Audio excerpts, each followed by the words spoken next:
Quando nós conectamos as palavras dos profetas com as palavras do nosso Senhor e Salvador Jesus Cristo, e conectamos essas palavras com as revelações para os últimos dias, nós vemos que, mais uma vez, o nosso Deus levantará uma geração Elias.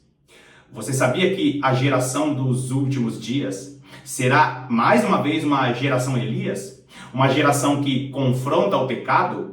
Uma geração que aponta ao erro de Acabe e aponta os gravíssimos erros e os desvios de Jezabel? Fica comigo até o final desse vídeo, porque hoje nós estaremos meditando a respeito da geração Elias, a geração que hoje está junto à torrente de Querite. Seja muito bem-vindo a mais essa meditação do canal A Lâmpada para os Meus Pés.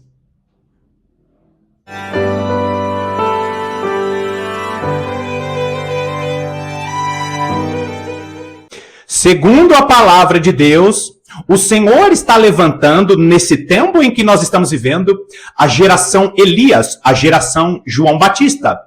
É a geração que está preparando o caminho para o retorno do nosso Senhor e Salvador.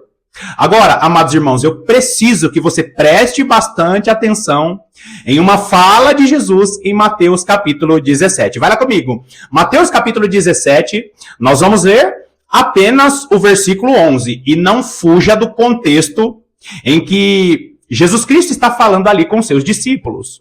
Mateus capítulo 17, nós vamos ler apenas o versículo 11, que diz assim: Então Jesus respondeu, de fato, Elias virá e restaurará todas as coisas. Aqui no contexto, os discípulos perguntam para Jesus, Senhor, os religiosos estão dizendo que é necessário que Elias venha. E quem é esse Elias? E aí Jesus responde nesse versículo 11. Jesus diz, olha, Elias virá e restaurará todas as coisas. Você nota que o texto está falando a respeito de algo futuro. Só que no versículo 12, o nosso Senhor e Salvador Jesus Cristo, ele fala assim, porém, eu vos digo, Elias já veio e vocês não o receberam. Nós precisamos ter a consciência de que assim como Elias foi levantado na época dele, Deus levantou João Batista na época do próprio Senhor. Então, Elias foi levantado na época de Acabe e de Jezabel, João Batista foi levantado na época de Jesus, na época de Herodes, só que o Espírito do Senhor que estava sobre Elias e sobre João Batista é o Espírito que estará sobre a igreja dos últimos dias. É o Espírito que estará sobre a igreja do período da restauração. E eu preciso que você preste bastante atenção, queridos, porque quando nós analisamos outras versões da palavra de Deus, nós vemos que essa é uma profecia de duplo e até triplo cumprimento. O Espírito do Senhor que estava sobre Elias, o Espírito do Senhor que estava sobre João Batista, é o Espírito do Senhor que confronta o pecado e é o Espírito do Senhor que desperta a igreja para que essa igreja esteja preparando o caminho para o retorno de Jesus Cristo. Olha as outras versões, que interessante. O original grego, ele dá a entender, queridos, que essa restauração, ela é uma restauração futura. Não é apenas a restauração das palavras que estavam na boca de João Batista na época de Jesus. Por exemplo, olha a versão corrigida fiel de 1753 a 1995. Ela diz assim, e Jesus respondendo, disse-lhes, em verdade, Elias virá primeiro e restaurará todas as coisas. Agora, olha só a versão King James de 2001. Ao que Jesus lhe respondeu, Elias com certeza vem e restaurará todas as coisas. Agora, olha a versão literal do texto tradicional, 2015. Jesus, então, havendo respondido, lhe disse, Elias, em verdade, vem antes e restaurará todas as coisas. Amados irmãos, por que eu estou lendo todas essas versões para vocês? Porque é justamente isso que as palavras de Jesus representam. Um Elias que veio na época de Acabe e de Jezabel, o Espírito do Senhor que confronta o pecado, que corrige todas as coisas, preparando o Israel para uma restauração. O Espírito do Senhor que estava sobre Elias, agora na época de Jesus, sobre João Batista, era um Espírito que estava preparando o Israel daquela época para um momento de restauração.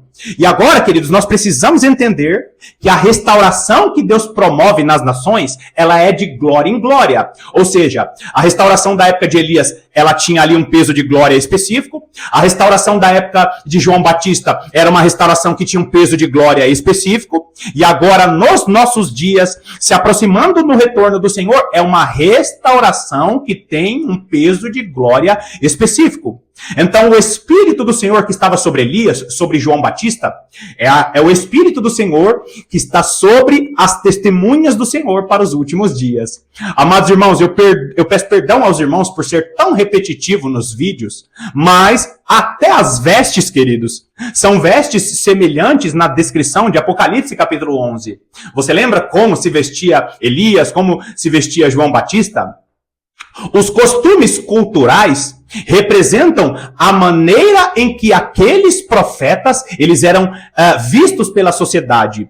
Eram pessoas que não tinham ali suas vestes segundo os religiosos que estavam ali na liderança da religião judaica e inclusive na religião que deveria estar encabeçando essa restauração. Eles vestiam vestes com pelos de camelo, eles comiam mel silvestre, eles tinham ali uma vestimenta estranha para a liderança espiritual, que deveria ser a liderança espiritual daquela época. E a igreja, as testemunhas dos últimos dias, não necessariamente vão estar vestindo roupas com pelos esquisitos, roupas estranhas, mas serão pessoas que não serão reconhecidas, pessoas simples e humildes, pessoas preparadas na palavra de Deus, sim, pessoas versadas nas sagradas escrituras, versadas em sua vida de comunhão com o Senhor, profetas dos últimos dias, mas não serão aqueles bem ornamentados como os religiosos que nós estamos assistindo na liderança da igreja. Tem muita gente que pensa que os fariseus da época de hoje são as religiões estranhas, são as religiões que não professam de maneira correta a palavra de Deus, mas os fariseus são muitos cristãos protestantes. É a liderança da igreja que deveria estar de olho na palavra, mas está de olho no palácio, está de olho naquilo que as nações estão fazendo. Estão mais coligados à política do que coligados à verdadeira palavra de Deus. Agora, esse vídeo de hoje eu vou dividir em duas partes para que você medite comigo em como a igreja está vivendo em momentos semelhantes. Assim como aconteceu na época de Elias, assim como aconteceu na época de João Batista, Deus está levantando uma geração para a restauração que precisa acontecer antes da volta de Jesus Cristo. Se você faz parte da geração João Batista, se você faz parte da geração Elias, eu sugiro que você fique comigo até o final do vídeo, porque você vai ver as semelhanças. Vai lá comigo em 1 Reis, capítulo 17. 1 Reis, capítulo 17, nós vamos ler apenas o versículo 1, que diz assim: Então Elias, o tesbita dos moradores de Gileade, disse a Acabe: Tão certo como vive o Senhor, Deus de Israel, perante cuja a face estou, nem orvalho nem chuva haverá nestes anos, segundo a minha palavra. Primeira coisa, irmãos, Elias, quando você vai pesquisar o nome de Elias, aliás, quando você vai pesquisar a região em que Elias ele morava, a região da onde era o profeta Elias, você não consegue achar Elias no mapa. Por quê? Porque Tesbe era uma região desconhecidíssima. A única referência significativa que nós temos a respeito de Tebes é que Tebes fazia parte ali da região montanhosa de Gileade. E nós vemos, queridos, que esse homem desconhecido chamado Elias era um homem que até em seu nome ele glorificava o nome do Senhor. Até na região que ele morava, significa muitas situações a respeito do que Deus vai fazer nos últimos dias. Por exemplo, Elias, o tesbita, que nós poderíamos chamar de um homem que morava em um vilarejo. Hoje, para nós aqui do Brasil, por exemplo, seria uma espécie de favela, uma espécie de região pequena, um vilarejo desconhecido, nas montanhas, nos lugares montanhosos de Gileade. E você sabe muito bem que montanha ou monte do testemunho significa lugares aonde buscamos a presença de Deus. Os Salmos vai dizer assim: quem habitará no Monte Santo do Senhor? Quem é aquele que vai estar na presença de Deus diariamente? São aqueles que têm o seu coração voltados ao Senhor. O humilde de coração, o contrito de espírito, é aquele que habita diante do Senhor de toda a terra, segundo Apocalipse capítulo 11. Monte do Testemunho nos mostra que Elias, ele era um homem de oração. Homem de oração, segundo também as testemunhas dos últimos dias. Então, Elias, ele era da região montanhosa de Gileade, de um lugar chamado Tesbe, o Monte do Testemunho. Elias é uma figura daqueles que vão estar diante do Senhor de toda a terra. Quando você olha para todo o ministério de Elias, ele era um homem que costumava a frequentar o Monte Carmelo. Por quê, queridos? Porque ao longo do ministério de Elias e também do ministério do profeta Eliseu, que sucede Elias, nós vamos ver que era costume os profetas caminharem em uma região, passarem pelo meio de cidades para chegar até o Monte Carmelo. Por quê? Porque os profetas do Antigo Testamento, Elias, era um homem que tinha vida de oração. E os profetas dos últimos dias, a geração Elias, estará diante do Senhor de toda a terra. Agora, grave bem o que eu estou dizendo. Assim como Elias foi preparado e tratado, a igreja dos últimos dias será preparada e tratada. Quer um exemplo disso? Esse versículo que você está vendo aí na tela nos mostra características do profeta através dos nomes mencionados e características do que eles vão estar falando. Ou seja, as palavras do Senhor as palavras do Senhor na boca de Elias serão as mesmas palavras do Senhor na boca dos profetas dos últimos dias. As palavras do Senhor na boca de Elias serão as mesmas palavras nas bocas ou na boca dos profetas dos últimos dias. Elias chega até Acabe dizendo: olha, assim diz o Senhor Deus de Israel, perante cuja face estou, nem orvalho nem chuva haverá nestes anos, segundo a minha palavra. Deus estará dando autoridade para as testemunhas dos últimos dias, para proferir palavras que vão causar efeitos na economia mundial. E grava bem isso, queridos. Eu gravei vídeos. Grava bem isso que eu estou dizendo, porque eu gravei vídeos há poucos dias atrás que se aproxima da terra uma crise financeira. E Elias, quando ele diz na época dele que não choveria, o que ele estava anunciando ali? Uma crise financeira. Porque as nações, Israel e as nações, eles viviam da agricultura. E basicamente não chover era mexer com a economia da nação de Israel, era mexer com a economia das nações que estavam ao redor de Israel. Os profetas dos últimos dias estão anunciando o que a palavra de Deus nos mostra.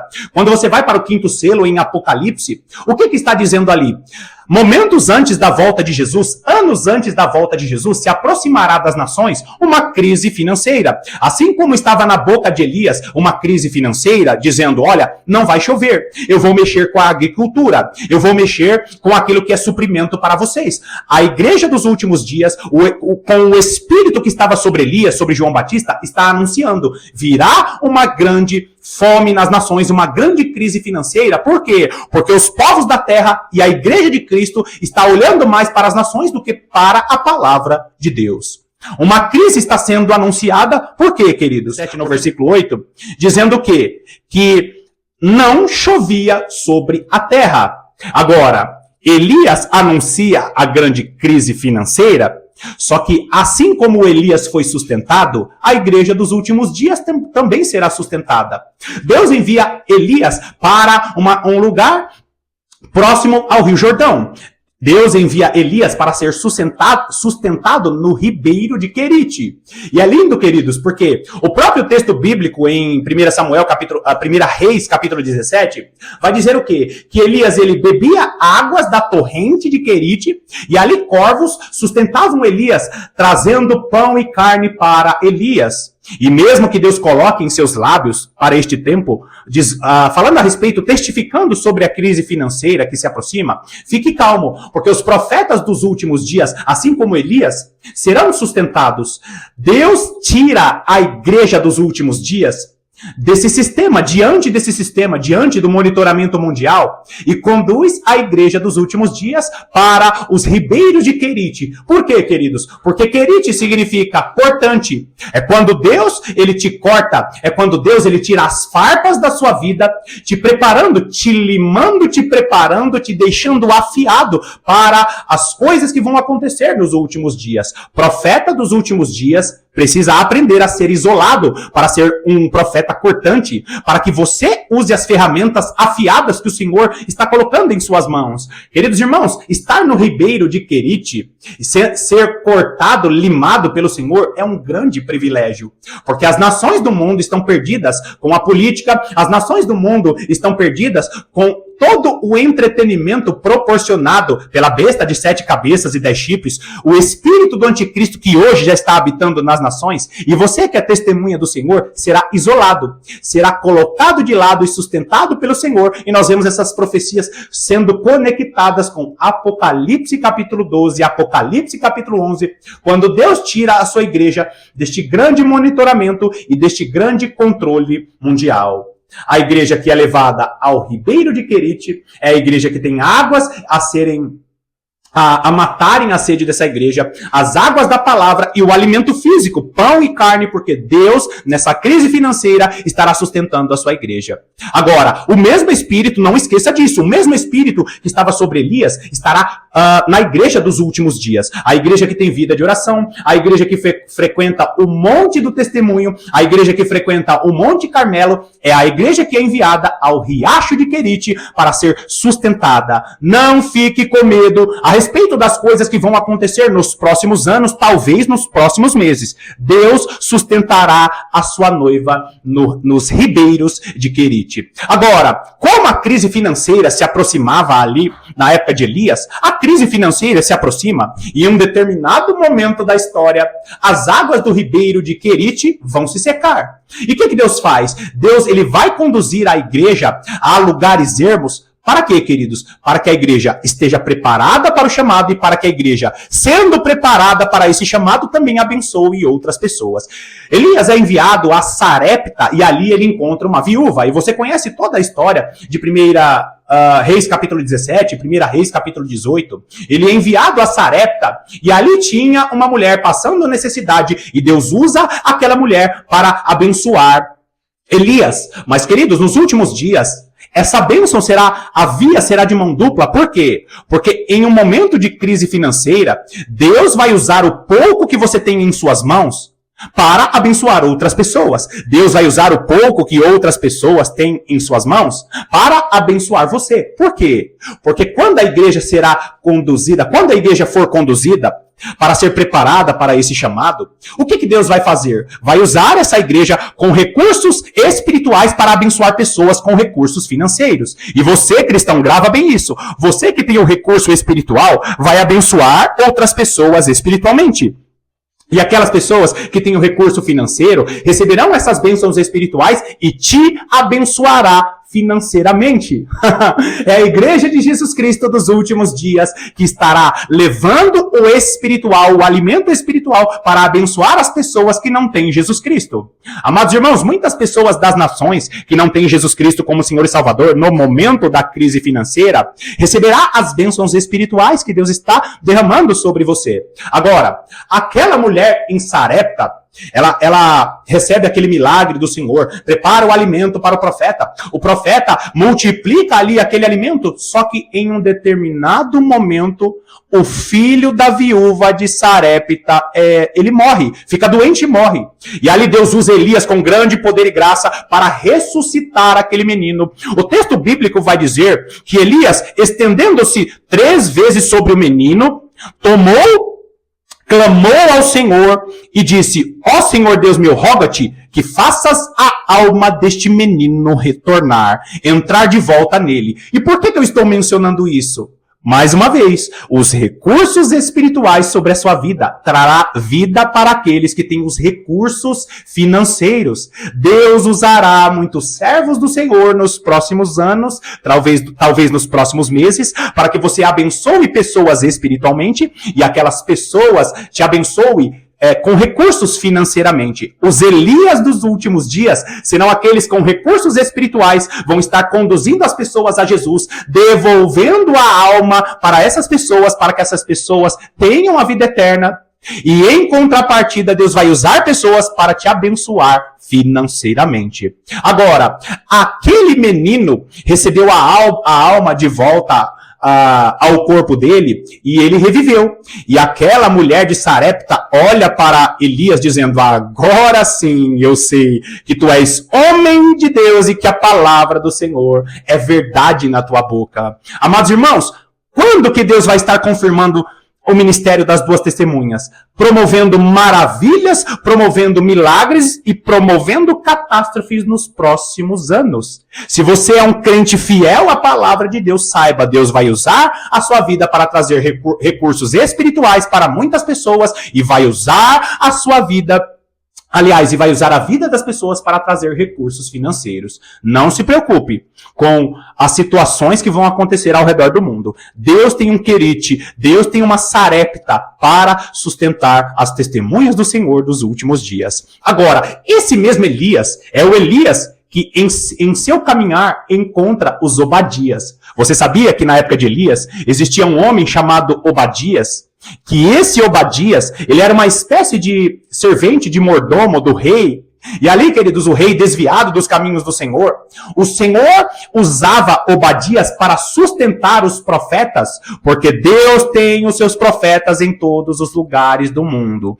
Ainda que as pessoas na sua congregação não reconheçam o seu chamado, saiba, Deus tem os seus Obadias, Deus tem os seus profetas em cavernas, que estão escondidos, sendo sustentados por Obadias. Deus vai levantar pessoas com as palavras que Deus está colocando em seus lábios, com a mesma unção sobre a sua vida, para que você saiba, ele ainda tem aqueles que não se dobraram a esse sistema corrupto e maligno que está confiando em seus ministérios, que está confiando na política e que está confiando nesse cenário que está sendo montado ao redor do mundo. Amados irmãos, vai lá comigo em 1 Reis capítulo 18. 1 Reis capítulo 18, nós vamos ler versículos fracionados só para você entender como Deus vai estar usando a igreja dos últimos dias. 1 Reis capítulo 18, versículo 30 diz assim: então Elias disse a todo o povo: chegai-vos a mim. E todo o povo se chegou a ele. Elias restaurou o altar do Senhor que estava em ruínas. Aqui nós demos um grande salto no ministério de Elias. Elias está diante dos profetas de Baal, e eu não vou ficar explicando muito o contexto, porque eu sei que você conhece a história. Está na frente de Elias os profetas de Baal. E Elias chama a nação de Israel dizendo: olha, vocês precisam se decidir. Ou vocês servem ao Senhor, ou vocês servem a Baal. Por quê, queridos? Porque ali eles queriam servir ao Senhor e servir a Baal. E grava bem isso. Hoje Baal ainda existe. Hoje Baal é o espírito do anticristo sobre as nações. Baal, ao longo da história, é justamente o espírito do anticristo que ao longo da história vai mudando de nomes. O mesmo Baal, o mesmo espírito do anticristo fica se transfigurando de deuses, de nomes, e na realidade a maior potestade, é o chefe dos demônios que está sobre as nações. Agora grava bem isso, queridos. Assim como Elias, a geração João Batista, participará de batalhas espirituais. E, amados irmãos, existem preciosidades aqui, nesse confronto de Elias com os profetas de Baal. Por quê? Porque Deus, ele espera que você tenha o mesmo comportamento que Elias tinha naquele momento difícil, no período em que Deus queria promover uma restauração sobre a nação de Israel. O texto que você está vendo na tela está dizendo o quê? Que Elias restaurou o altar. E grava bem isso. Restaurar o altar é consertar a sua vida para que você tenha uma vida digna diante do Senhor. Ou seja, abandone os pecados, restaure o altar da sua vida, deixe de praticar aquilo que é contrário à palavra de Deus, pare de mentir, pare de cometer pecados sexuais, pare de fazer coisas que são contrárias à palavra de Deus, pare de apoiar ideologias que são contrárias às verdades bíblicas, abandone o pecado. Ou seja, corrija, conserte o altar. Primeiro Elias consertou o altar. E o texto continua dizendo que o quê? Que aquele altar estava em ruínas, ou seja, tem muita gente que Deus está estabelecendo ele como testemunha do Senhor para os últimos dias, que está com o altar destruído. Antes de qualquer coisa, corrija o seu altar, conserte. Agora, o versículo 32 vai dizer assim: com aquelas pedras edificou o altar e em nome do Senhor depois fez um rego em redor do altar, tão grande como para semear 2 medidas de sementes. O texto está falando a respeito do quê? No momento em que Elias ele conserta o altar, o que ele faz ali? Ele pega um altar, ao redor do altar, e ele constrói uma espécie de valeta, uma espécie de rego, né? Um canalzinho ao lado do altar, para quê? Para encher aquele altar de água. E água na palavra de Deus representa a própria palavra. Ou seja, assim que você consertar o seu altar, abandonar pecados, abandonar ideologias, abandonar tudo aquilo que desagrada a Deus, Deus espera que você construa um rego, construa uma valeta para ter profundidade na água que é a palavra. O seu altar precisa ser regado com a água da palavra. Tenha contato diário com a palavra de Deus, porque assim que você conserta o altar, para que esse altar permaneça de pé, esse altar precisa ter profundidade na palavra de Deus. Agora olha que lindo o versículo 34. E disse: enchei de água 4 cântaros e derramai sobre o holocausto e sobre a lenha.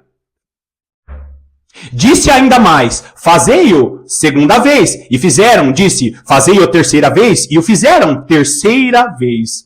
Elias continua ali na preparação do altar. Só que olha que detalhes preciosíssimos. Como você conhece bem o texto, o altar, ele tinha ali um novilho. Como você conhece bem o texto e o versículo que está ali aí na sua tela, está dizendo o quê? Trazei a lenha. Amados irmãos, quem é responsável por corrigir esse altar? Você. Quem é responsável por preparar esse altar? É você. É por isso que a igreja dos últimos dias terá lenha no seu altar. Tem muita gente que é piedosa, que está com o seu altar preparado, não peca, ama a palavra de Deus, é uma pessoa piedosa, vive a sua vida piedosa segundo a palavra de Deus, mas não coloca lenha no altar. Lenha no altar é ter vida de oração. E por que eu preciso colocar lenha no altar? Porque ele envia o fogo, e esse fogo produz uma fumaça que chega até os céus. Grava bem isso que eu estou dizendo. A igreja dos últimos dias será uma igreja que corrigirá o seu altar e será uma igreja que terá lenha no altar. Amados irmãos, ter lenha é ter vida de oração. Não existe altar recebendo fogo do Senhor se não tem lenha. Às vezes, Deus quer te encher de poder e de autoridade, mas Ele está olhando para o altar da sua vida, que está bonitinho, que está corrigido, mas não tem lenha. Quem não tem lenha no altar não recebe fogo do Senhor. E Deus está notificando a igreja desses dias. Tenha vida de oração, coloque lenha no altar, porque eu vou derramar fogo. Agora, olha que coisa linda. E ele pede o quê? Fazei-o segunda vez, e o fizeram. Fazei-o terceira vez. Essa repetição, a respeito desse ajuste, o ajuste que Elias estava dizendo, olha, coloca lenha, coloca mais lenha, segunda, terceira vez, o que está nos mostrando a aplicação espiritual desse texto? Não ore só uma vez, não ore só um pouquinho, faça de novo. Irmão Paulo, eu não recebi resposta do Senhor, então faça de novo. Faça a segunda vez, faça a terceira vez. Ou seja, não pare de orar, não pare de colocar lenha. Por quê, queridos? A responsabilidade de colocar lenha sobre o altar é sua, testemunha do Senhor. Agora, o fogo, deixa o fogo com ele. Quando nós olhamos toda essa preparação de Elias, o que nós encontramos? Deus esperando um altar a ser restaurado com a lenha para que ele envie fogo. Olha o versículo 38. O versículo 38 diz assim: então caiu o fogo do Senhor e consumiu o holocausto e a lenha, e as pedras e a terra, e ainda lambeu a água que estava no rego. Quando você olha toda essa preparação do altar que Elias produziu ali, naquele confronto com os profetas de Baal, nós vamos ver que Elias ele seguiu boa parte das ordenanças que Deus deixou na antiga aliança. Amados irmãos, era de suma importância na preparação daquele altar a fumaça. E grava bem isso, que essa aplicação espiritual é fundamental para os nossos dias. Primeiro, eu falei a respeito do quê? De um altar que precisa ser corrigido. O altar que estava destruído, ele precisa ser corrigido. Ou seja, construa o seu altar abandonando o pecado. Ajuste o seu altar sendo uma pessoa piedosa. Depois, quando esse altar estiver corrigido, quando esse altar ele estiver restaurado, você tem que colocar lenha, vida de oração. Esse altar tendo lenha, esse altar tendo água ao redor, contato com a palavra de Deus, o que você vai fazer agora? O altar com lenha é um altar que tem vida de oração. Aguarde que o Senhor vai responder com fogo. E quando o Senhor responder com fogo, ele está confirmando a sua vida de oração. E quando o Senhor confirma a sua vida de oração, sabe o que acontece? Esse altar que recebeu fogo do Senhor é um altar que ele foi estabelecido uma pessoa com vida de oração. E aí, queridos, quando o Senhor responde com fogo, a fumaça sobe até as narinas do nosso Deus. Deus, ele não espera que você coloque fogo no altar, porque o fogo vem dele. Mas Deus espera que você insista na sua vida de oração, porque quando ele responder com fogo, o altar que está cheio de lenha, ele produz fumaça. E fumaça que agrada ao Senhor é a fumaça do incenso. Quando você vai para Apocalipse capítulo 8, nós vamos ver ali que existe um anjo com uma taça na mão, e ele com aquela taça na mão está fazendo o quê? Ele está colhendo as orações dos santos. Por quê? Porque nos últimos dias, as orações dos santos serão misturadas com fogo e lançado à terra. Olha a conexão maravilhosa que o Senhor está nos dando através desta palavra. Você, cristão, que quer estar preparado para os últimos dias, restaure o seu altar, coloque lenha tendo vida de oração, abra aquele rego, aquele espaço para a água, que é o contato com a palavra de Deus. Faça isso segunda vez, faça isso terceira vez, porque o Senhor responderá com fogo, a sua vida de oração será consolidada, e essa vida de oração consolidada, misturada com o fogo do Senhor, essa fumaça subirá aos céus, produzirá um incenso agradável às narinas do Senhor, e grandes coisas Deus vai fazer através da sua vida. Porque nesse exato momento em que eu prego essa palavra para você, é o momento em que Deus está preparando as testemunhas do Senhor para os últimos dias. Amados irmãos, eu finalizo essa primeira parte do vídeo perguntando para você que teve coragem de ficar até o final desse vídeo. Será que você está restaurando o seu altar? Será que você está se preparando como a geração Elias? A geração que Jesus está preparando para os próximos dias? Para talvez os próximos meses ou anos que nós vamos entrar? Deus está preparando uma geração Elias. Uma geração que tem vida de oração e vida de meditação para experimentar o que em nenhum momento da história a Igreja do Senhor experimentou.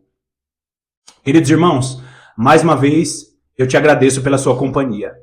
Que Deus te abençoe poderosamente e não esqueça, eu estarei aqui te aguardando para as próximas meditações.